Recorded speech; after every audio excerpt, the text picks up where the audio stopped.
দারিদ্রতা সাধারণ অর্থে ধন সম্পদ না থাকা বা ধন সম্পদের অভাবই দারিদ্রতা, যাকে মানুষ নিজের কর্মের দ্বারা জীবনে প্রশ্রয় দেন। ভগবান শিব মানুষের দারিদ্রতার 5টি কারণ উল্লেখ করেছেন।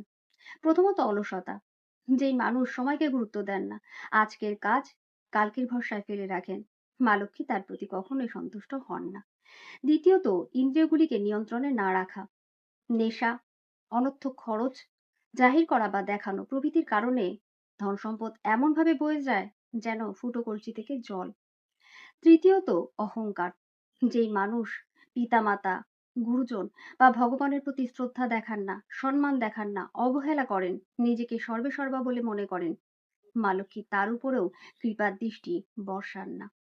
চতুর্থত অধর্ম, মিথ্যা, ছলনা, কপটতা, অসততা বা ষড়যন্ত্রের দ্বারা অর্জন করা ধন সম্পদ কখনোই স্থায়ী হয় না, বরং অধর্মের বলে অর্জিত ধন সম্পদ সাথে করে নিয়ে আসে দুঃখ এবং বিনাশ। পঞ্চম কারণ, যা দারিদ্রতার সব থেকে বড় কারণ, আত্মবিশ্বাসের অভাব।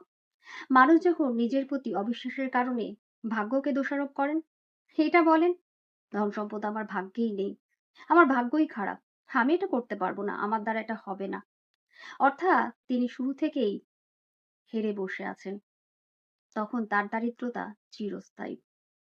হ্যাঁ বন্ধুরা, দারিদ্রতার এই 5টি কারণ অবশ্যই মাথায় রাখবেন। আর এটা মানবেন, ব্যক্তি যদি দরিদ্র হয় তাহলে তার কারণ ব্যক্তি নিজেই।